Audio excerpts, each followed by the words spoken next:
You're listening to For Better and Worse with Jess and Rach. Welcome, everybody. Hello. Welcome back. We are here coming at you live from Gather. Rach's space. Rach's space. And we're here today to have another episode of the podcast. We do that once a week, and we're still doing it. Yes. And my mic stand is still broken, and so I'm basically just swallowing it because it just swings right into my gullet. Swanging. We're gonna do something fun and different today. Yeah, we have these cards made by Best Self, and they're tools for deeper connection and conversation with people. And so we said, why not? Why not? Why not do a little Q&A with Jess and Rach? Yes. Just they're fun questions. Some are deeper, some are surface level, icebreaker type questions, but it gives you guys a chance to get to know us better. And us get to know each other better. I truly cannot wait. Yes, I'm excited. But before we get into that, Jess, something we haven't talked about on the podcast, something we need to bring up. Okay? You finally watched your wedding film. I did. I forgot there's so much that's been going on. Yes. So I did finally watch my film. It has been done for about a month. Yeah. Or so. And I finally watched it and I sobbed uncontrollably at one point. Like my head was in my hands. It seems very dramatic, but there's just so much built up to watching this and having my best friends create it for me. And you guys talking to me about it being done and really hyping it up for me. So I had such, not high expectations, but just so much excitement going into it. Anticipation going into it. And it was so beautifully done. And I just have to say thank you. I also have to say, I didn't come here for the praise. I know. But I'll take it. I know.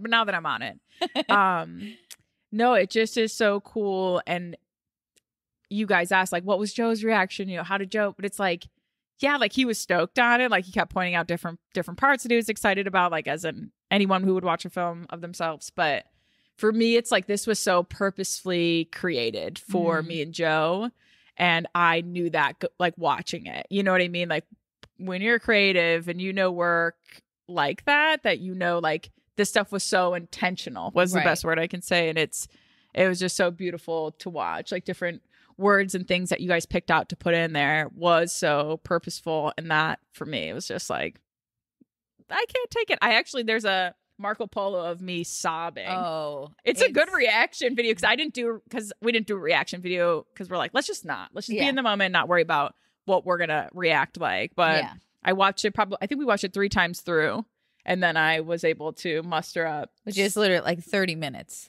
Oh yeah, I'm like, let's watch it again. I'm like, the I'm video missing isn't 30 minutes; it's like 10 minutes long. But so 3 times is 30 minutes. But yeah, I Marco Polo'd Rach and was like, Rach, just could not. Just you could barely breathe. It was so cute and funny. It was funny. I was like, you probably think I hate it by the way I'm reacting. I will tell this story on the pod because it is so insane. So my card up my sleeve that I didn't even know was there was this song. So I use this music subscription site called Music Bed. It's kind of like the nicest one. Like there's some really good artists on there that you can license music through. Like fun fact for your wedding video, you can't just like have whatever wedding song you want if you want to be able to post it online. So that's good to know. But so I knew like music was so important to Jess and Joe. And so I'm like scouring Music Bed for honestly like days and weeks, just like trying, because there wasn't any rush to get the film done technically, because it had almost been a year. But I found this song and I sent it to Madison. I was like, I really think Jess would love this song. It was by this artist called Penny and Sparrow, Eloise. I'd never heard it before. And I was like, this is really cool. Like, I like this song. I think they'd really like it.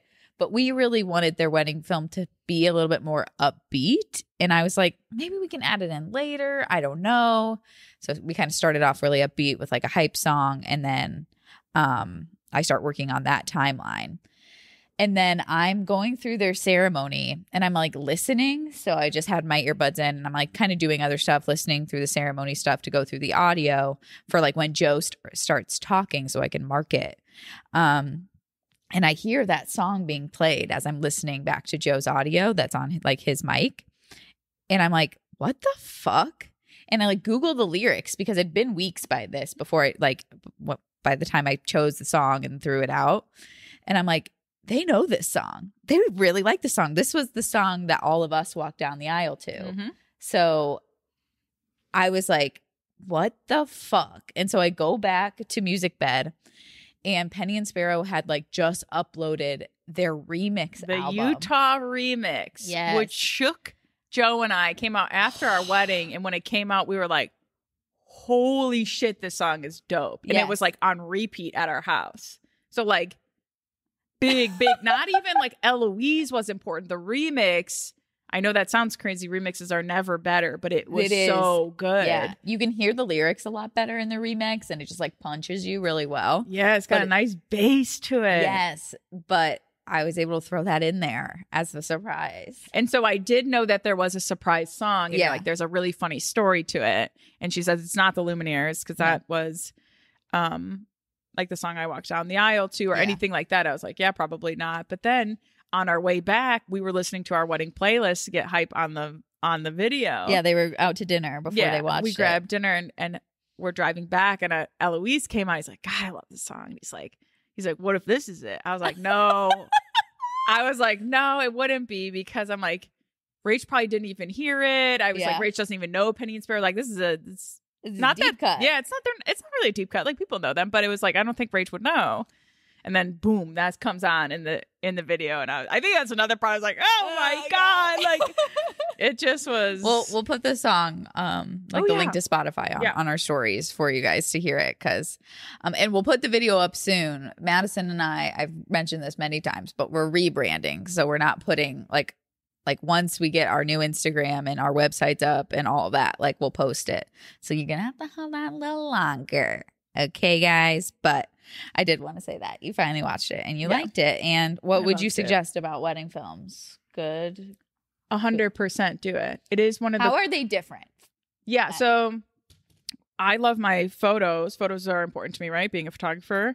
But video, there is so much I didn't know that happened. And there's something like, I said this to my friend Michelle, that I was like, there's something about movement and watching me kiss Joe, like just at not like our first kiss, just random times throughout the day was just so cool and makes it so much more real. And like, there's a lot that you miss on your wedding day because it's just there's so much going on. You're running on adrenaline, but like, there's a lot of stuff like I missed in my sister's speech. Right. And I am big on music. And when things are paired with music, with emotion and art and movement, it is a completely different experience than your photos or what they can give you.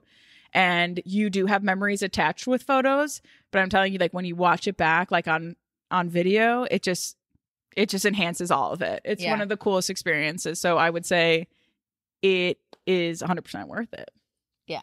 I agree. There's just something that I love about video that like, I mean, it's why that like I'm expanding the business to do it, and I will be doing it more, like videoing weddings myself, because like in this case, Madison shot Jess's wedding, but I edited the film, and I really like telling that story. I really love like putting music that people are passionate about, like, you know, like just catching their unique wedding. And like the wedding film we edited after yours, completely different. Like they were very young. They were just like happy to have like a fun day. And like the whole film is just like this like upbeat, you know, there's like a nice sentimental speech towards the end from the best man. But like every film is different, and like being able to approach it that way is really fun. And it like gets me back in touch with my music roots, because like I was a heavy musician. Like it was all I did for a really long time. And so it's nice. That would be, I think, the coolest part for me if I ever were to dabble. It's just like the one thing I look for, listen to, or like that's what makes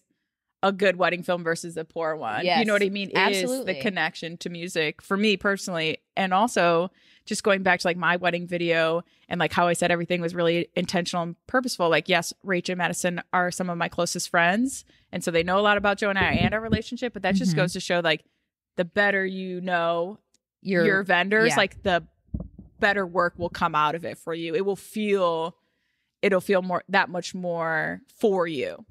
Exactly. You And know what I mean? I do feel like that is a problem with like the wedding video industry is like traditionally videographers don't get to know their clients as much. Like there's not really like a video engagement shoot or whatever. But like that's something Madison and I are really going to try to combat because it makes such a difference when you know your clients and you know what their priorities are and how they are together. And like, so we can stop spieling about wedding films, but really think about it. Like, and I might have said this on the podcast before, but like, I would pay for a videographer over a photographer for my wedding. Like if I, for whatever reason, can only afford one or whatever, like that's what I would prioritize because they capture your speeches. They capture what people said. They capture like, there's so many things that it's like, this is so important. And yeah, so I'm stoked on our rebrand. I'm stoked on all that stuff because being able to offer this to people is just something I'm like really passionate about. And for like, sure. Hopefully it shows. It does. It definitely does. But I think we gotta, it's wedding season as the season for as you all know. As we all know. And I wanted to, we don't have to talk about our wedding weekends. I know we like do that all the time, but I did want to say something because my couple this weekend really it was very interesting because something like full disclosure that a lot of photographers or at least like I could just I guess speak for myself find stressful is location changes. When everyone's on the party bus and they go to this location and then that location, and especially in downtown Cleveland, it's like we're going to popular locations. Okay, we might have to wait to take photos at the Shooters Bridge. We might, and it's like I just feel like there's always this time constraint. It's always kind of stressful. And this couple was like the perfect example of like the day is only as stressful as you make it. Like there was no stress. We went to like my second shooter and I started off at different locations. The guys, they got their like getting ready photos. Really, it was just like their morning photos at a brewery, Brick and Barrel down like in the flats, instead of like going to the hotel for like those photos. And like, so I went to the bride's house. Then we went to the flats near Brick and Barrel, do their first look, and then did some bridal party photos down there. And then they wanted to go to the Shooters Bridge, which is like a really cool bridge. But usually it's like kind of stressful. There's always events going on at Shooters, cars everywhere. It's just like downtown. So if you can imagine downtown at any point in time in the summer with it being nice on a Saturday midday, it's unpredictable. Yeah. But for whatever reason, it was like their energy, like they were very much like, happens, it doesn't happen, it doesn't happen. We don't care. Like everything's fine. And I was like, in any other situation, I would be so stressed and so like annoyed, like going from location to location because like they're in a party bus. I'm driving separately because my car needs to get to the venue somehow.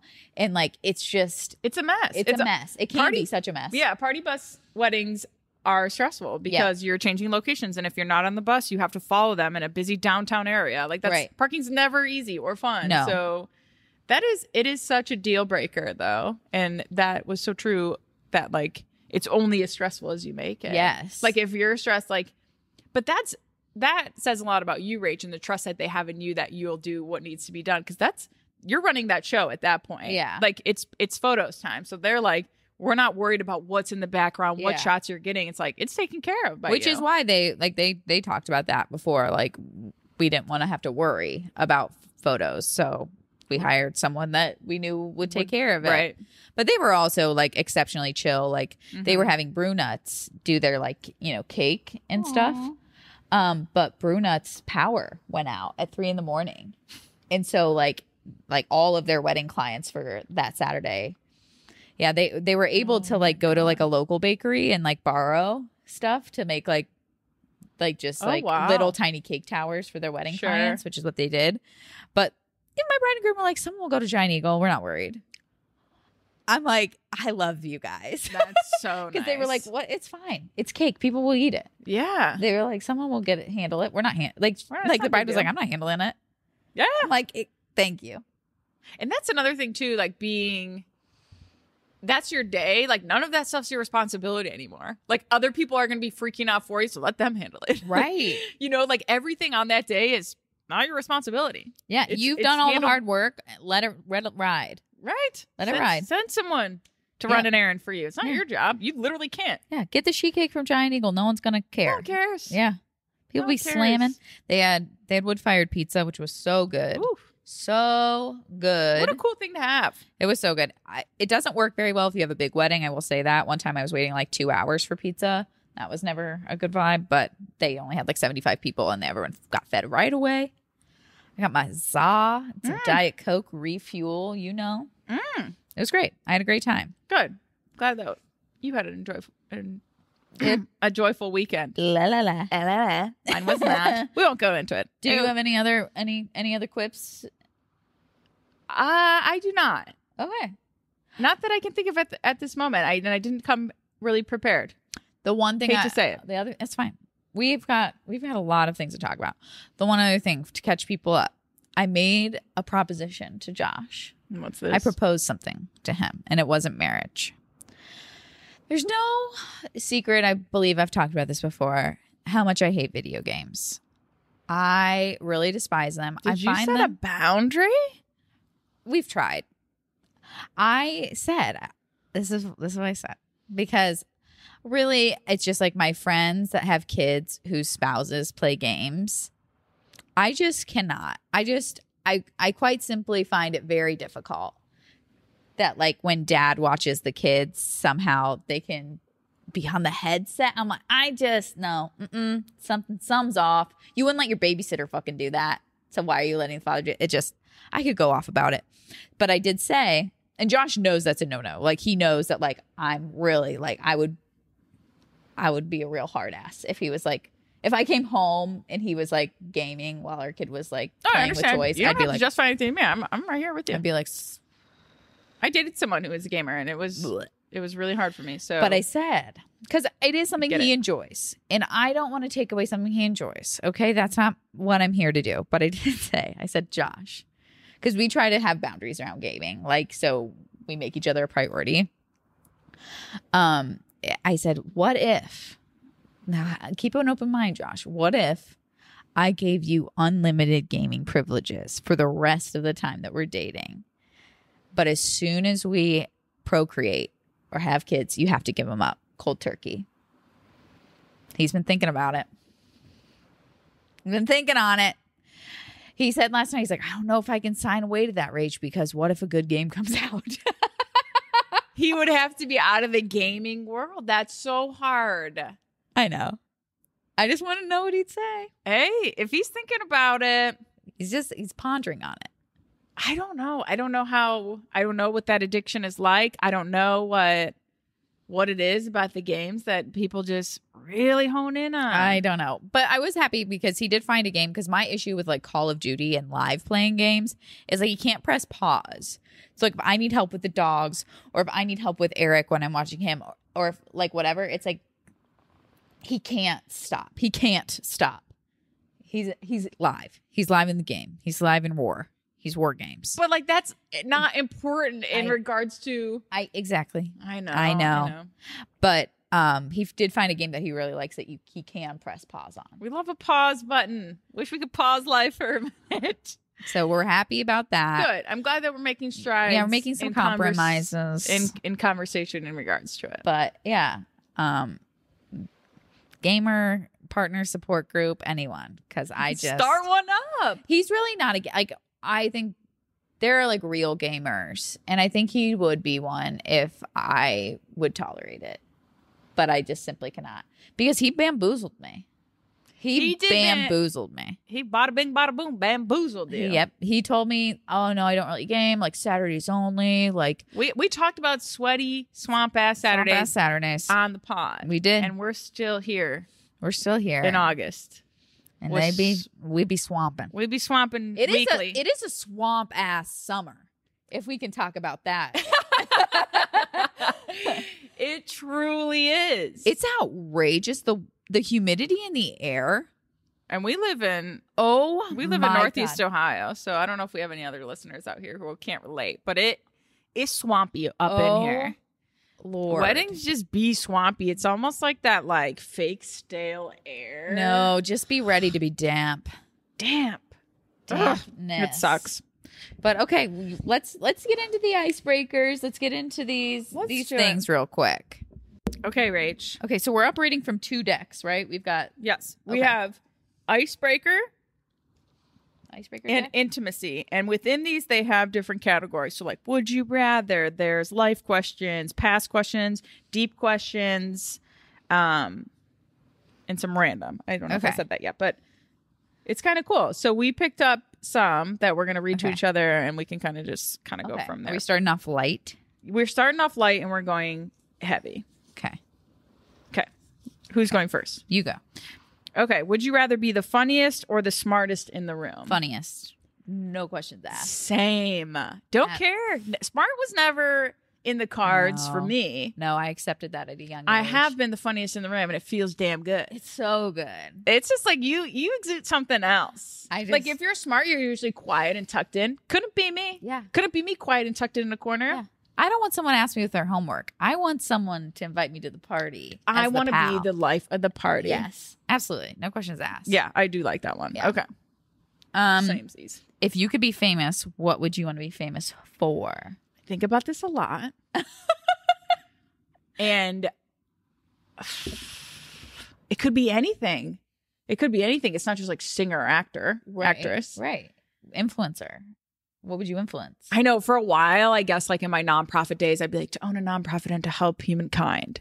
But now I think it would be like, it's not in the cards for me to be a comedian, but I would like actress would be cool. Yeah. Like I think I could dabble. Nice. I don't know. I could think further on that and maybe think of something that would really like reflect me as Jess Cardelloni. But right now I'm going easy way out and I'm going to say actress. Okay. Have you ever acted? No, but I do think that I really missed the boat on like drama club when I was in high school. You did. It's not that it wasn't cool. I still wanted to, it was. Cheerleaders and drama kids do not commingle, and that's just we couldn't because of our law. Seasons being kind of in the same like fall. Yeah, it wouldn't work out for me. But yeah, I think back on it. I did take a theater class in college, and it was so fun. I had a blast. What if we were in the same theater? I didn't do it until I had like a bunch of extra credits that I could use in like the arts department, right? Senior year. So you were gone. Were you? You would have been a senior when I was a freshman, right? No. 2012? I was a junior. Oh, when did you graduate? 2014? 2013. Right, but 2013. Oh. We could have been in the same class. We didn't even know, Jess. Yeah. Would love to have seen it. We would have been friends, I think. We would have. I wasn't in there for very long because I switched my major. Okay, what about you? I think it would be fun to podcast. I think if we're being realistic, to have some notoriety there. Or that's manifesting there. We have to. We simply have to. I can't just manifest getting flat tires. I have to manifest real things. Right. Yeah. I don't think I'd have the energy for changing careers like this. But if we're on this topic, like, do you strive to be famous? Would you rather be rich or famous if fame didn't come with the riches? Oh, rich. Yeah. But like, I don't strive to be famous. Joe talks about like being famous or like having power, and he loves that. And I was like, I don't necessarily need it. I don't need the fame. Like, I feel like I sympathize with famous people because of everyone impeding on their life. I would only want to be famous to some. So I think that would be the cool thing about like having notoriety with the podcast is like, it's not everyone. Not everyone would know me. No one. But the people who do love you and look up to you. I don't think I would like the true limelight, like people. No, like I don't strive for it. Like that's not something like when I was little. I was like, I want to be famous. I want my name in lights. I never wanted that. Yeah. I did. I think with singing for quite a long time, but not anymore. Not a fan.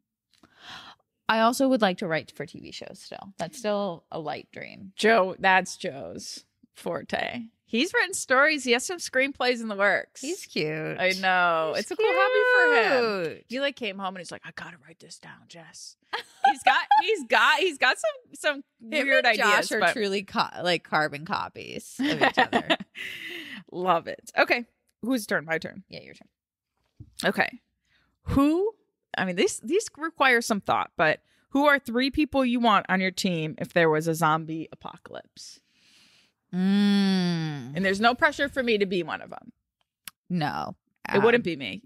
Please don't. I'm first one out. Zombie I die apocalypse. immediately. Well, I'll be off my meds, so I'll be pretty hostile. So I'm on my team, and I think I could really handle a lot of things. Well, I wouldn't want to be on your team.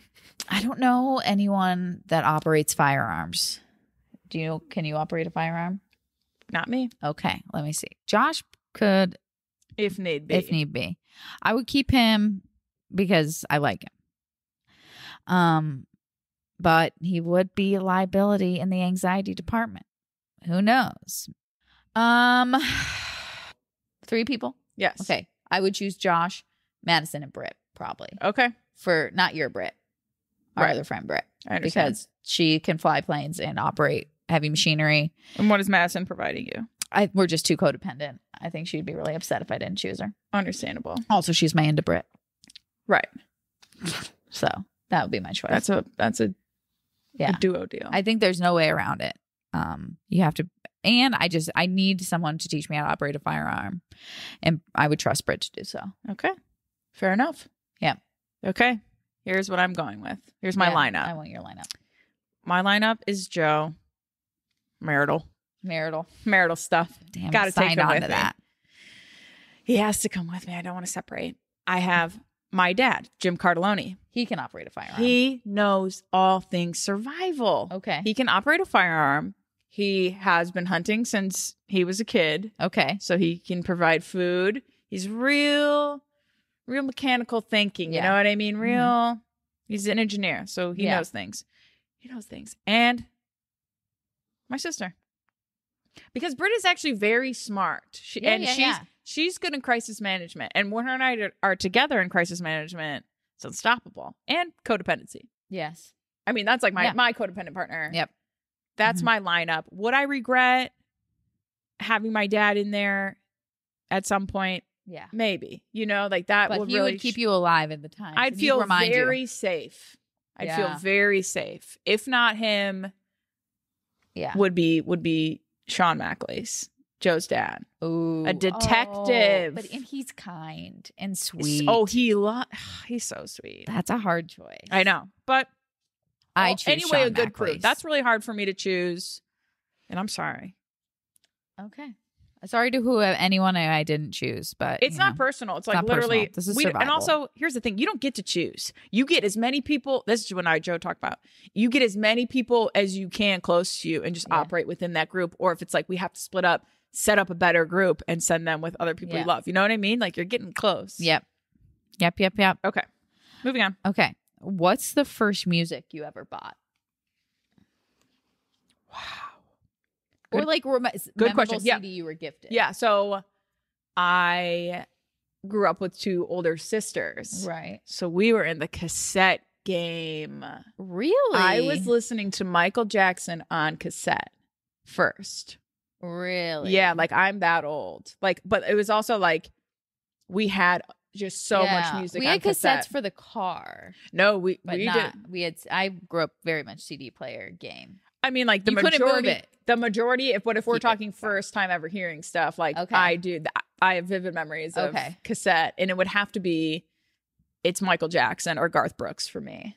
Okay. Big Garth Brooks fan. People don't know that about me, but I'm a huge Garth fan.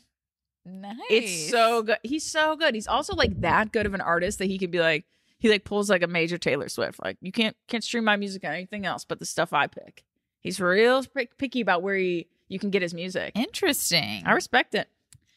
So the notable CDs that I remember, Destiny's Child. I used to rollerblade in circles around my basement to that. Yes. Pretending like a guy standing on the wall and I was embarrassingly dancing on him. Oh my God. I do have a memory though of maybe it was like my 9th birthday, going to the mall with my friends. It was some mall scavenger hunt and buying a Lil Bow Wow CD. Ooh. Oh my gosh. Bow Wow. He was good though. He was good. He was relevant back then. He was. I was your typical boy band chick. You know, NSYNC, Backstreet Boys, Britney Smith, Christina Aguilera. I was into it all. But Destiny's Child was huge. Oh my God. Did you play like boyfriend? Like with your girlfriends? Like I used to play like server. Like I used to play like restaurant, and I used to like serve and like pamper our boyfriends who were make believe 100%. Like, what does this have to do? But like with they would be like I would bring Paige over. I would go over Paige's house and be like, "You want to play boyfriend?" And we were just like, "Who you crushing on?" And mine was like Mike Dupay. I'm sorry. and then she'd be like, "Yeah, mine's like, you know, so and so, some insert white boy name." Okay. And we would just like pretend that we were. That's what we do. Not for you. You weren't boy crazy like that growing up. And that's what music reminds me of growing up. Maybe that's why I'm bringing it up. I'm connecting the dots. I've blacked out a lot of my childhood. I don't know why. I feel like it was healthy, but yeah, there are things I just flat out don't remember. Can't recall that one for yourself. Okay. Can't recall. I remember playing school, and I remember my sister tricking me into like cleaning her room for her. So yeah, we had plenty of that. Lots of trickery. Lots of trickery to be done. A lot of tattletelling. A lot of I'll be your slave for a week. A lot of oh my God. Yeah. Good. That was a good question. Okay. Okay, we going because those are my funniest ones that I've done now. Okay, I have a lighter one. Okay, if you could see into the future, what's one thing you want to see? I would like to know the blanket statement if I am still worried about money.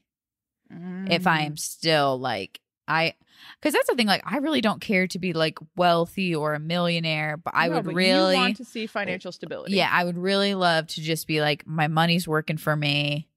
Like, everything's handled. And I think that's just like a lot of like self-employed PTSD of like, and like after your divorce of having like, oh my God, a crazy business year. Well, I don't know if I ever talked about this on the podcast, but really one of the most heartbreaking things for me from my divorce was we had to like shut down our LLC. Yeah, you talked about this, and it was after a really profitable year, even after we split it 50-50.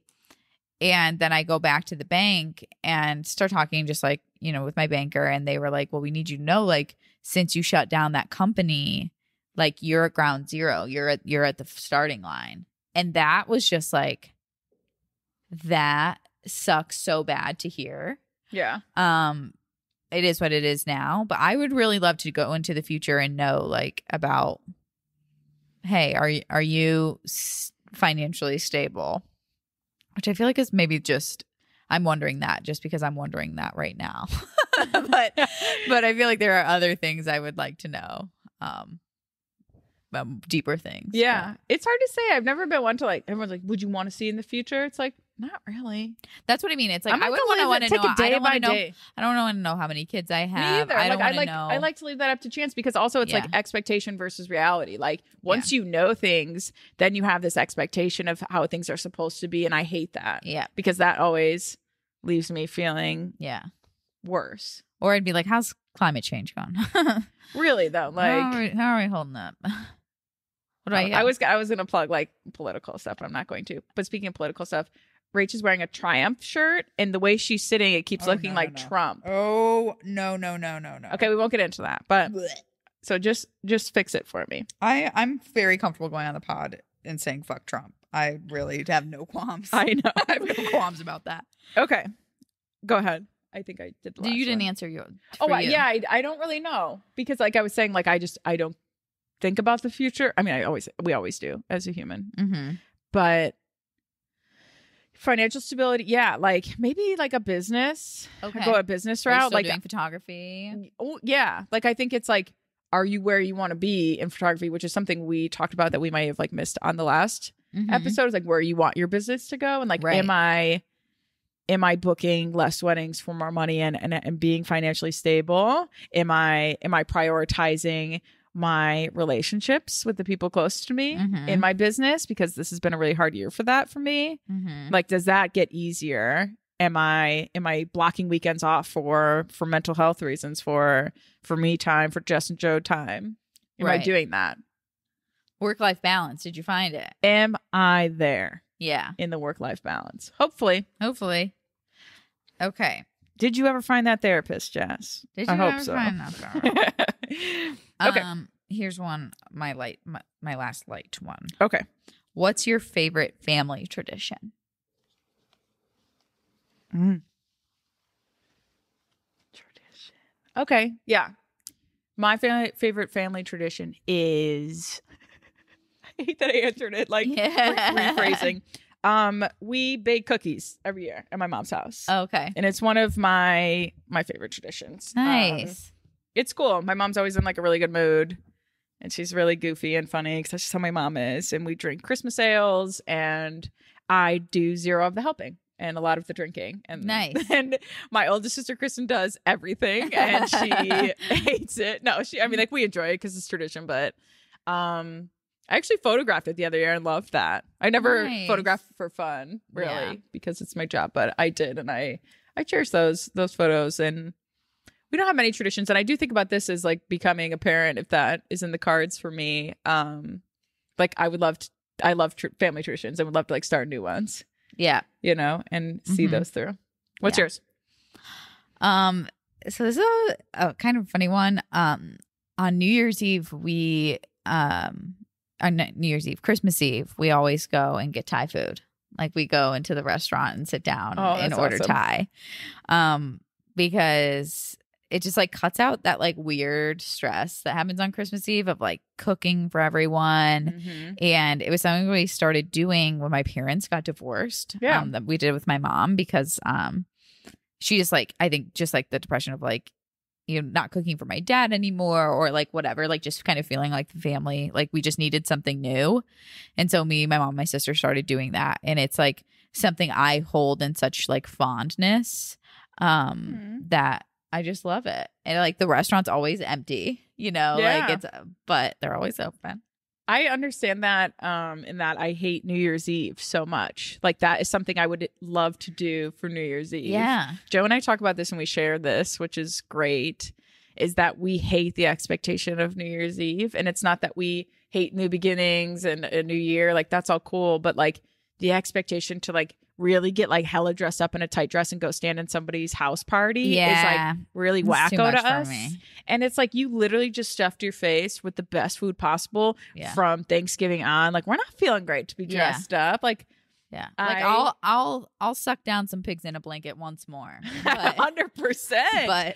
But I get that like nobody's there. Like everyone else is doing like the hustle and bustle and like maybe that could be maybe you and Joe can have a new family tradition. That can be something you start. Just a New Year's Eve tradition that you guys come up with. And there's also like so many people involved too. It's like these people are doing this. Joe's family's doing this. My family, my friends are doing this. And it's like, I don't want to pick. Yeah. We're just going to go. We're going to go. Joe and I are going to go. Count us off for New Year's Eve from here on out. Love that. Yeah. I think you really should do that. Thanks. I think we should too. Okay. Are we getting into deeper ones now? Yeah, let's get into some deeper ones. Okay. Oh, I will save that one for last. When was the last time you cried and why? Sorry. I feel like I cried recently. Cry. It's a rare occurrence for you. You have to be real. Overwhelmed. You have to like push it down for months on end. Yes. Okay. No. Okay. Now I know. Okay. Sorry. I'll edit it, but we had to take a break. Take a pause. So I've talked about this a little bit, but I felt like especially June, beginning of July was really bad for me emotionally. Like I just felt like my depression was coming back, and like I haven't been depressed since like high school, and it really terrified me. And so like just because I truly feel like I don't have time for that. Like I don't have time to not want to get out of bed. Like people are counting on me. And there was a night where like I just like kind of like went down to bed early, and like that's when it hits me is like at night. Like I'll get like the sad, like the little like weepies at night. But I was just like crying, like fetaled up in like Josh's lap, like just like not feeling like I would ever be enough or feel like enough or get it all done. But I was just having a really weird time emotionally, and like I felt better. Like that was when I was like really running every single day because I was like really afraid of my brain. I haven't had to keep doing that. Like I've been exercising like not like habitually like that now. Right.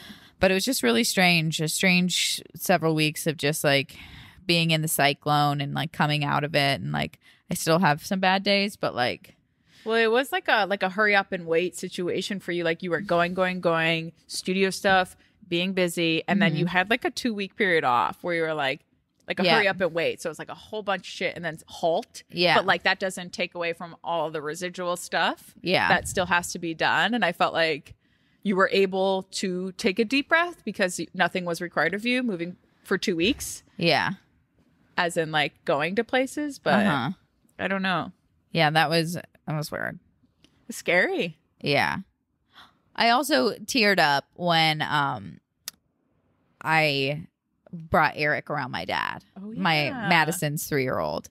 Brought him around my dad. There's this like sadness around my dad that I've talked about, just like really like the internal anxiety or fear that like he will be like he'll die before I have kids.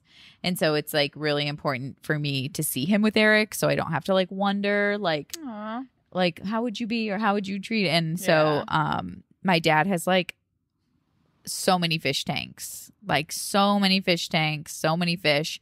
And I brought Eric over there one day, and my dad was just like identifying all these fish and all these things and talking to him about all this stuff. Like my dad just talked to Eric like he was just like a straight up friend, an old friend. And it did make me weepy a little bit. And like those moments make me like happy, sad. Yeah. So I got a little weepy for that. Yeah. Okay, this is a deep one. I don't know if you'll want to answer it. Okay. What beliefs do you have about yourself that resulted from your childhood? Beliefs about myself. Like, what do you believe about yourself that was like a result, like, of how you were raised? I would need some deeper therapy for that. To be honest, because there is something. It's not a belief about myself, but something, this is not answering the question, but something that came out. There's something as a result of my childhood that I do now that I feel is problematic. Yeah. And that is this obsessive cleaning. Yeah. And it results from my dad. And when company would come over, we would have to really scrub our house from like top to bottom. Yeah. And if my sister and I just talked about this, we hated it. Yeah. We hated it growing up. We hated what kind of mood that would put my dad in, and we just despised that day. It was so bad, but now it's like it's so ingrained in me, and when it comes out, it's hard to combat it when I'm in it, but when I do realize it, I'm like, fuck. Yeah. Fuck, I hate that I'm obsessively thinking about this. I hate that it needs to be done because it doesn't. But no, I don't have any that I can think of without some deeper dive in with my therapist, that beliefs of myself. Yeah. But I think that's still good. Like, yeah, it's like something that's resulting. Yeah. From your okay. childhood. What about you? I feel like I didn't even think about it for myself.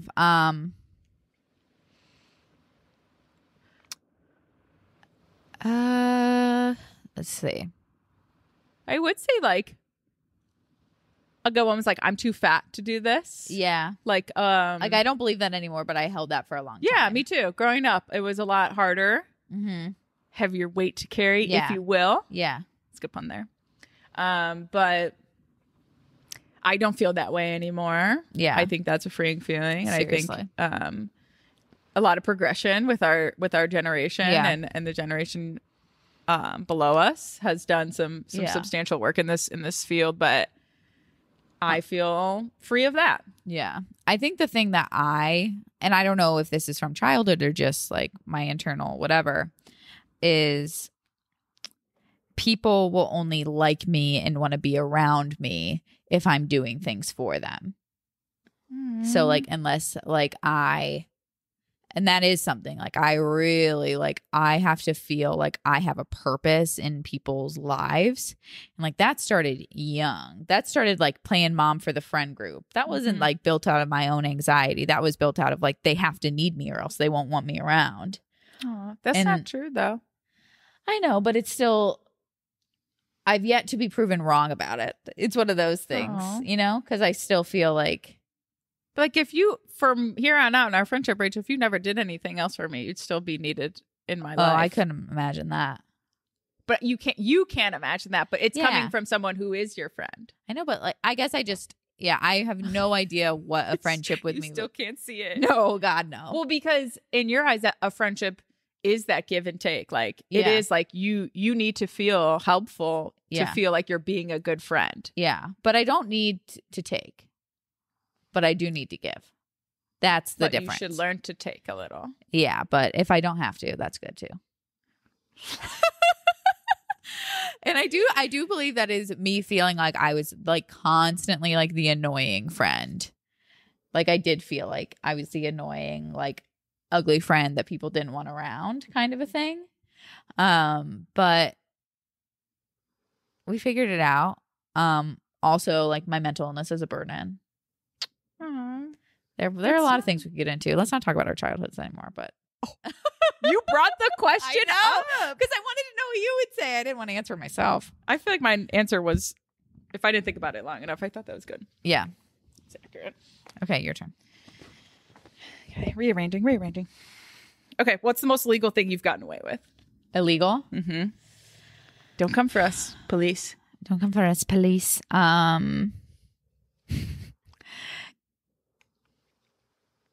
So I'm a pretty big rule follower.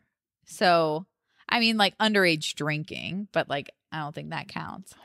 But probably the shadiest thing I would do, I used to have to wear like bifocals and reader glasses. I don't know, like eventually my eyes stole changed. No, that is not. No, Jess, even... I wouldn't steal them. We're calling this light crime. I would find them. And they were always had tags that you kind of rip off. Mm-hmm. I wouldn't steal them, but I would find like if the readers were like $15, I'd find an $8 tag and I'd switch them. Oh my God! And that keeps you up at night, probably. No. Oh my God! I was still kind of like in my head, even as a teenager, I was like, the markup on these are astronomical. Oh my God. Like I'm not paying. Like you would have been friends with Joe growing up. Joe was a rule follower. Yeah. Follower through and through. He's still. Yeah. He puts people away that don't follow the rules. I understand that. Yeah, but that's probably like the most illegal thing I've done. Like light shoplifting. Just kind of like discount shopping, giving myself discounts. Giving yourself, not even stealing them. Yeah, couldn't even coupon. I've stole a lot of stuff, especially on vacations. If we were on vacation, stuff was free. Oh my God. That was the rule. That was the rule. Like, and for some reason we like named it. Like we were like, oh, we're shoestring, aka stealing. Why did we call it shoestring? Not sure. What would you steal? Like shitty anklets and vacation stuff. It's from those like gift shops at vacation at like we would go to like Carolinas or Kelly's Island. I am shocked. Oh, I don't. That's think, not the most illegal thing I've done. What's the most illegal thing? I don't know if I could say. I will say most illegal thing though that I can say. I used to hold parties at my dad's house with a lot of underage drinking. A lot of underage drinking and a lot of drugs. Yeah. Project X level parties. 100%. We would put the trampoline next to the pool and I can't.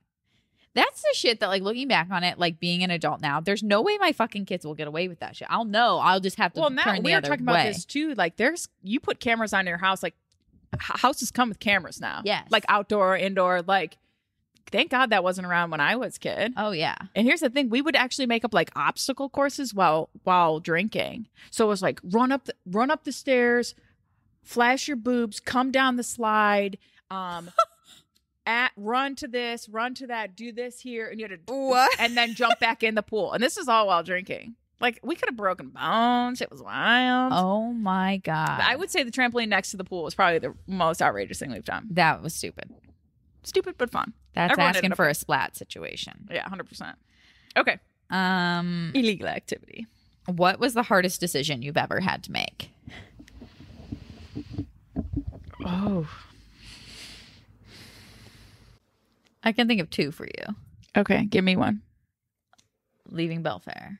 Leaving Belfair was not as hard Mm-hmm. as you might think, because I thought of that as the first thing that came to my mind. I was Yeah. like, career change, that would be really scary.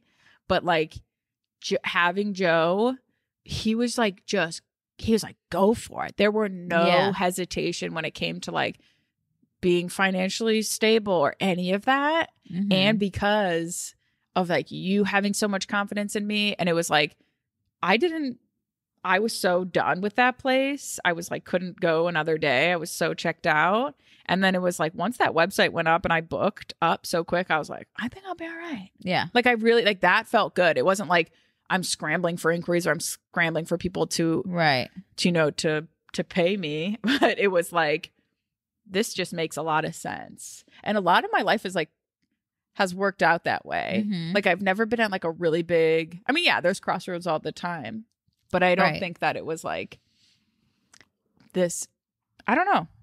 I've usually been good with that. I would say in this stage of my life, I have like a lot of anxiety. So my decisions are a little harder. Yeah. And they're smaller things. Yeah. But, before it was kind of like things just opened for me in the right way. Mm-hmm. What was yours, your divorce?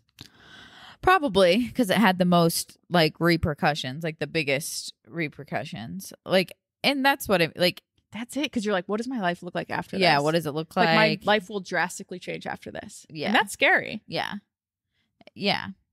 And it did like affect me financially quite a lot. Like, I was dealing with the like sunk cost or time fallacy situation of like, well, I put in this much time. This was a waste of time. I really had to get over that.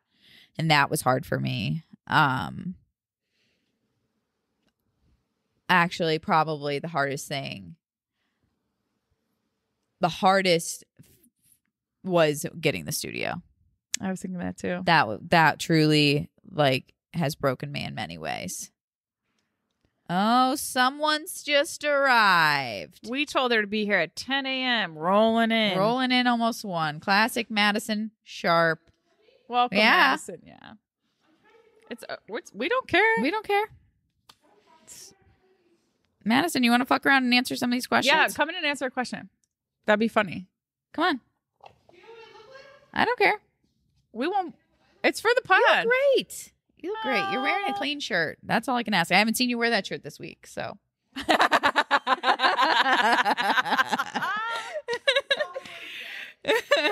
There. That's so funny. Okay, get an unexpected guest star. I was sprung. My best friend, Madison. Madison's on the pod. We're answering questions, so we're like, might as well. In here. She got to the office. I'm here. I'm late. I was supposed to be here at 10. It's noon. It's 1. It's 1. So Madison's time management, we could really talk about it for a long time. But we're not for another pod. Okay, who's asked the last question? You go. I'll go. I'm answering questions? Yes. That's what I'm doing? We're all answering. This is a fun one. What is a mistake people often make about you? Ooh. This is for both of you. Mads, do you want me to go first? You go first. They think I am type A. So that's like a misconception. They think I would be, because I am very assertive, they'd assume that I am, organized and cleanly. But no, I operate and exist by sheer force of will. Not clean. Not tidy. I agree with that. I don't know. I do too. People think that I'm not nice.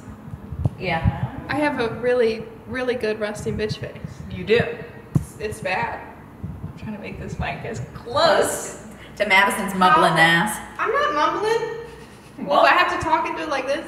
Yes. Yeah. We're proud of you. People assume you're not nice. Oh, yeah. Well, I'm not, like, you wouldn't come up and talk to me if I was just standing there. I don't look inviting. But would you say you are inviting? I am inviting. I'm very friendly. Yeah, you are.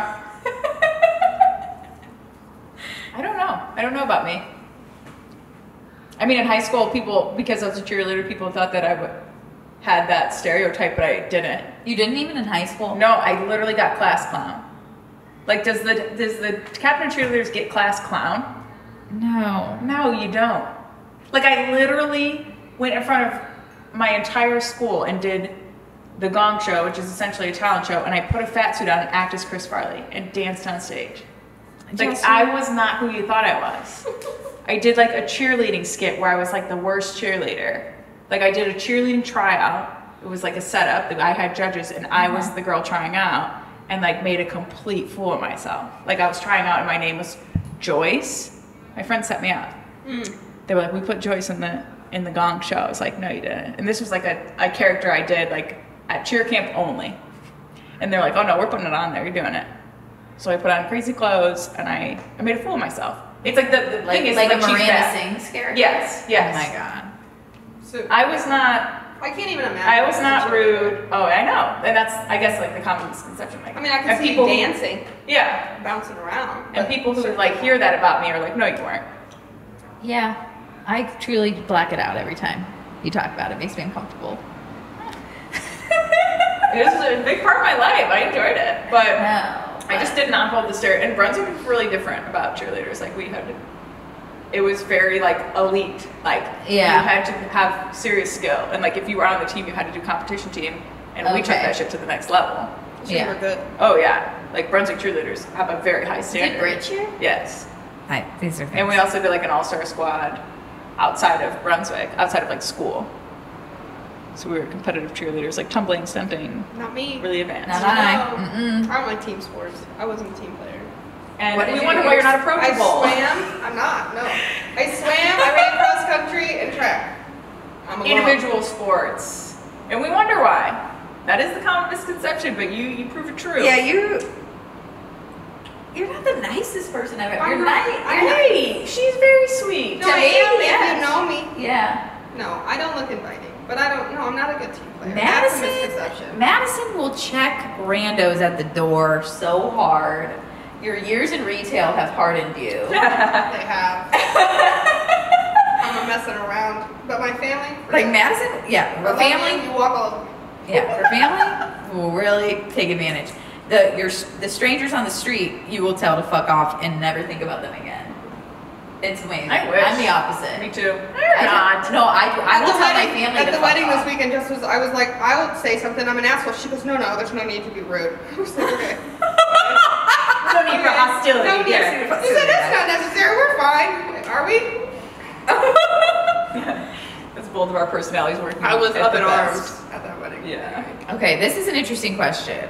Okay, and this is obviously like you have to ignore the butterfly effect. Okay, if you could pick 1 year of your life to do over, which year would you pick and why? Ooh, the year I had Eric. That's mine. Yeah. The first year I had Eric. Oh, yeah. What would Why? you do? Yeah. No. Maybe the year before I had Eric. I would work on my mental health. For sure. Yeah, before you Yeah. had him. Yeah. Want to set yourself up. That was hell. Can it be this Year one.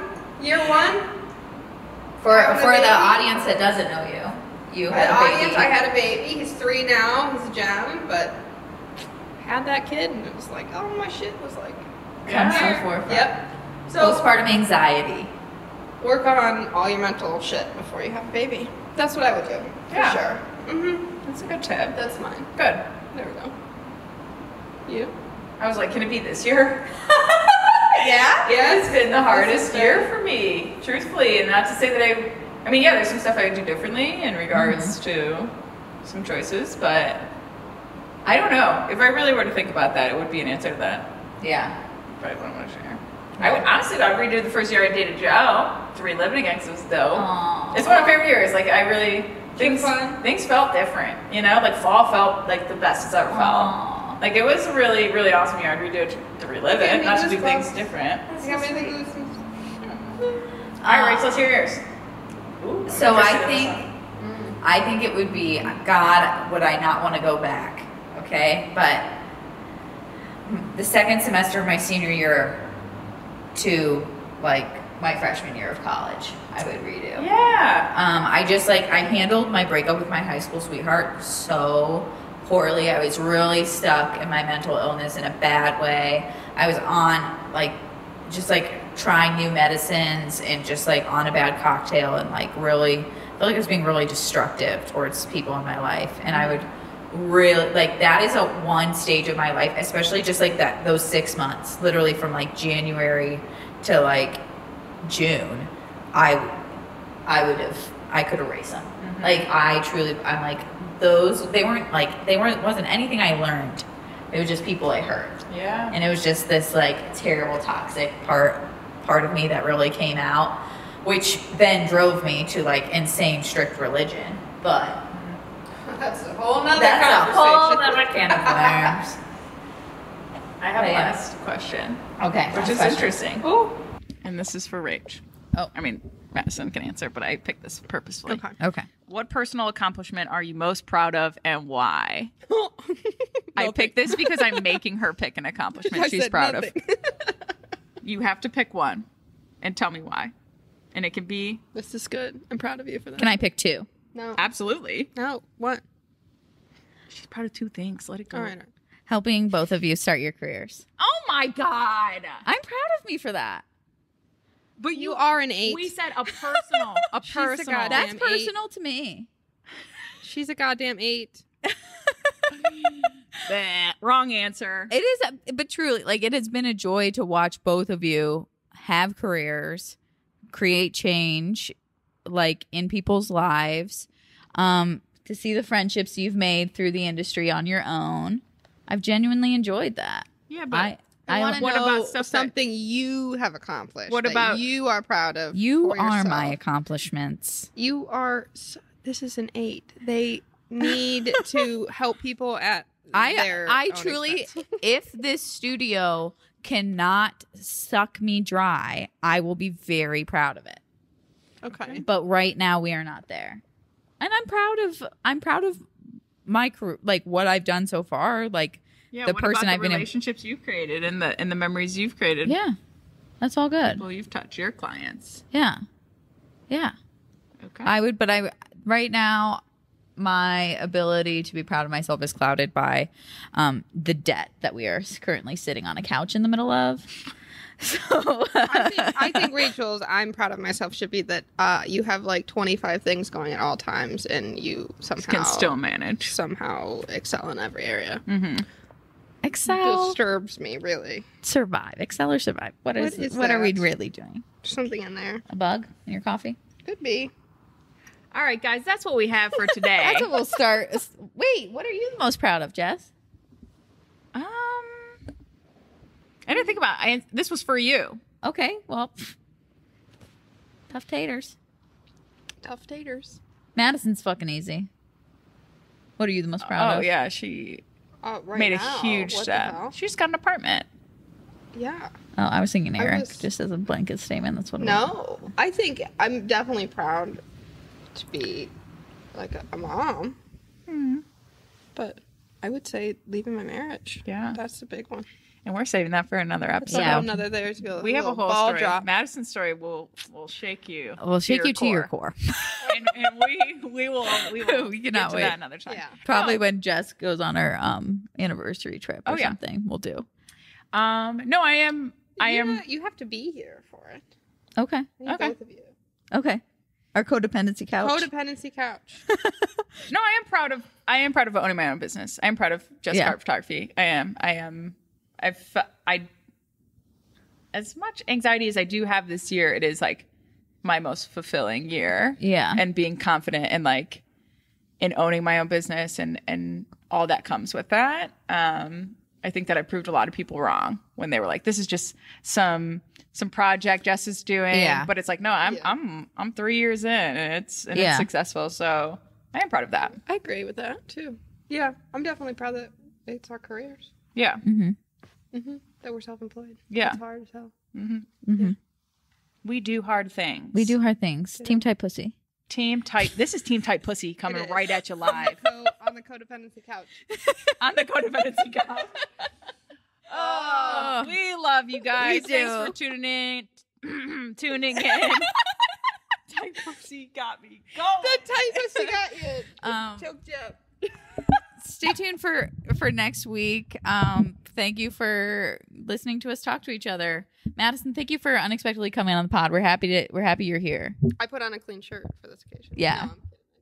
No, I'm kidding. I didn't. But we trapped her. So. All right, we out, fam. We love you guys. Thank you so much. We love Tune you. in next week. Bye.